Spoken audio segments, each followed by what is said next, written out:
Salut à tous, c'est... On va faire ça. Hop, on enregistre. Salut à tous, c'est William de plusdeclients.com. Bienvenue dans ce nouvel épisode dans lequel je vais répondre à une question qui est assez simple. Et au final, c'est ça. Il y a trop de choses à faire. Mais est-ce qu'il y a vraiment trop de choses à faire ou est-ce que vous rajoutez des choses non nécessaires dès le départ ? D'ailleurs, si vous voulez savoir comment est-ce que vous pouvez obtenir plus de clients, développer votre activité sur Internet, obtenir plus de clients, un meilleur positionnement et également automatiser une partie de vos processus, dans ce cas-là, vous allez sur plusdeclients.com. Il y a énormément d'informations. Il y a même une formation gratuite qui vous explique les 5 étapes clés, les 5 piliers pour pouvoir vendre, créer, vendre, développer n'importe quel produit digital. C'est sur plusdeclients.com. Sinon, vous m'envoyez un message directement via Messenger. L'autre soir, j'étais en train de discuter avec ma femme, Karina. D'accord ? On était en train de discuter parce qu'en ce moment, Karina, elle est en train d'essayer de développer une activité dans le textile. Est-ce que certains pourraient dire que développer une activité dans le textile en pleine période du Covid, c'est une bonne idée ? Je ne sais pas, lorsque toutes les boutiques elles sont fermées. Sauf qu'elle veut uniquement se développer sur Internet. Et elle a choisi une niche assez particulière. Donc déjà, c'est un très bon point d'avoir choisi une niche particulière pour développer son idée, son activité.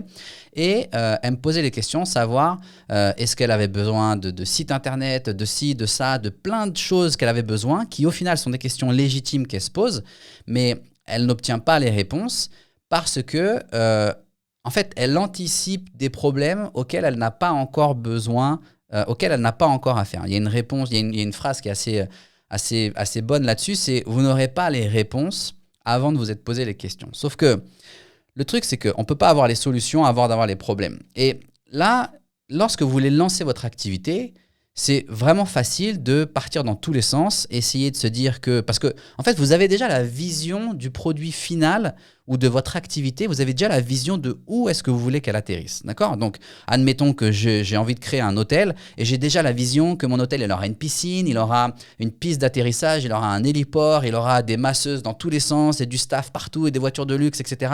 Il aura des lustres, des ascenseurs. Mais le truc, en fait, c'est que je n'ai pas encore pris le temps de créer les fondations de l'hôtel. Je vais vous raconter une expérience personnelle. Et je l'ai vécu, moi je l'ai vécu. Mon frère, lorsqu'il a lancé une de ses activités, il l'a vécu également et c'est une erreur, d'accord ? Et je vais vous dire pourquoi. C'est pour ça que le digital, c'est vraiment bien pour ça, parce que ça nous permet une grande marge de manœuvre, beaucoup de flexibilité.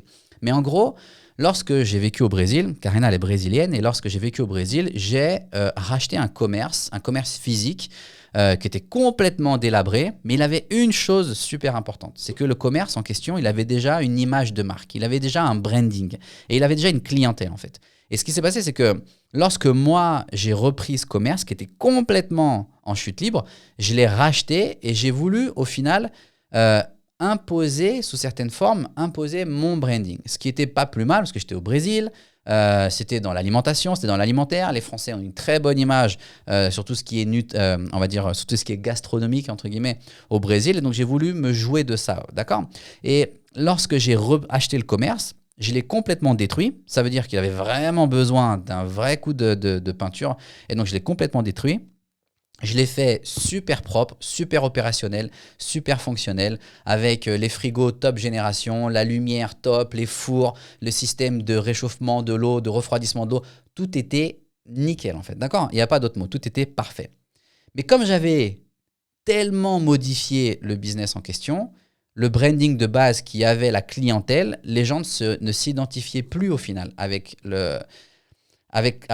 la nouvelle image que j'avais mis dans le café. Et donc, le truc, c'est que le commerce, il a eu du mal à décoller à cause de ça, parce que j'avais vraiment, au final, fait une séparation trop importante et je m'étais trop concentré sur l'aspect technique, les meilleurs frigos, les meilleurs fours, les meilleures choses comme ça, et pas assez sur l'aspect client, en fait, qui au final, c'est la chose la plus importante, c'est des clients.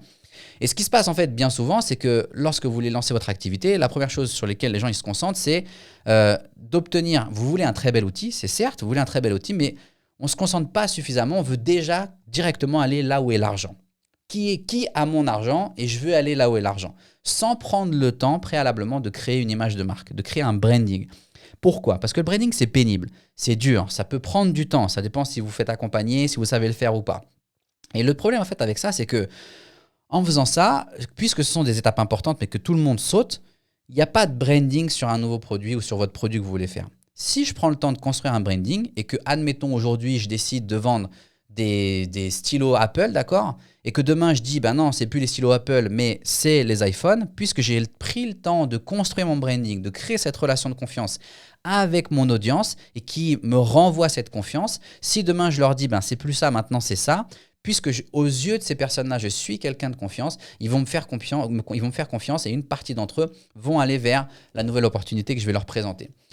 Le truc, en fait, c'est que au tout début, lorsque vous voulez lancer votre activité, ça prend du temps de créer son image de marque. Ça demande de créer potentiellement du contenu, ça demande de créer de la conversation avec l'audience, de savoir exactement ce que veut son audience. Une fois que je sais ce que veut mon audience, ce que je veux à tout prix, c'est lui donner ce qu'elle cherche. D'accord? Une fois que j'ai compris quelles sont ses attentes et ses demandes, je ne veux pas retenir l'information ou le produit. Je veux littéralement lui donner ce qu'elle recherche. Parce qu'en lui donnant ce qu'elle recherche, sans me concentrer de savoir est-ce que mon éclairage il est beau, est-ce que mon contenu il est génial, est-ce que tout est… Je veux exactement aller droit au but, lui donner ce qu'elle veut de la forme la plus simple, la plus brute. Et ensuite, je pourrais commencer… Une fois que mon offre, mon produit aura fait ses preuves, une fois que mon idée aura fait ses preuves, ensuite, je pourrais me concentrer sur mettre des guirlandes autour du sapin de Noël, d'accord, d'embellir le projet en question. Mais la chose la plus importante au début, c'est prendre le temps de savoir ce que votre audience elle veut, construire votre image de marque, construire votre branding et lui donner exactement, l'audience que vous avez choisie, lui donner exactement ce qu'elle veut. Ensuite, vous pourrez prendre le temps de mettre un super emballage. Pour le projet de ma femme en question, c'est autour du textile pour les enfants, pour les bébés, pour les enfants en bas âge, jusqu'à d'une certaine tranche d'âge, en fait, d'accord?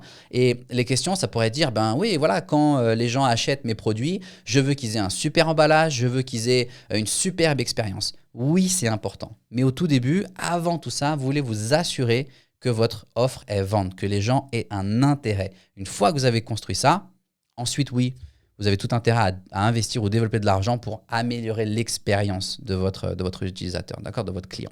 Ça marche?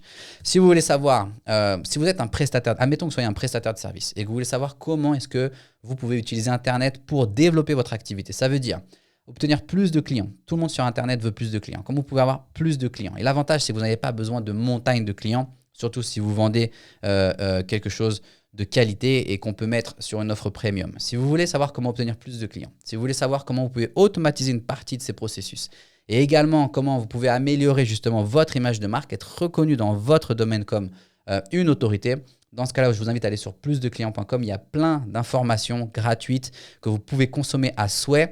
Il y a également une formation qui est très rapide, qui est accessible à la demande, qui est très rapide, qui vous explique les 5 piliers pour pouvoir créer, développer, vendre n'importe quel produit digital. C'est sur plusdeclients.com. Si vous voulez aller plus vite, dans ce cas-là, vous m'envoyez un message directement sur Messenger et on prendra le temps ensemble de discuter et de voir en fonction de quelle solution peut être adaptée en fonction de votre situation bien spécifique. OK ? C'est tout pour aujourd'hui. En attendant, je vous dis, prenez soin de vous et à la prochaine.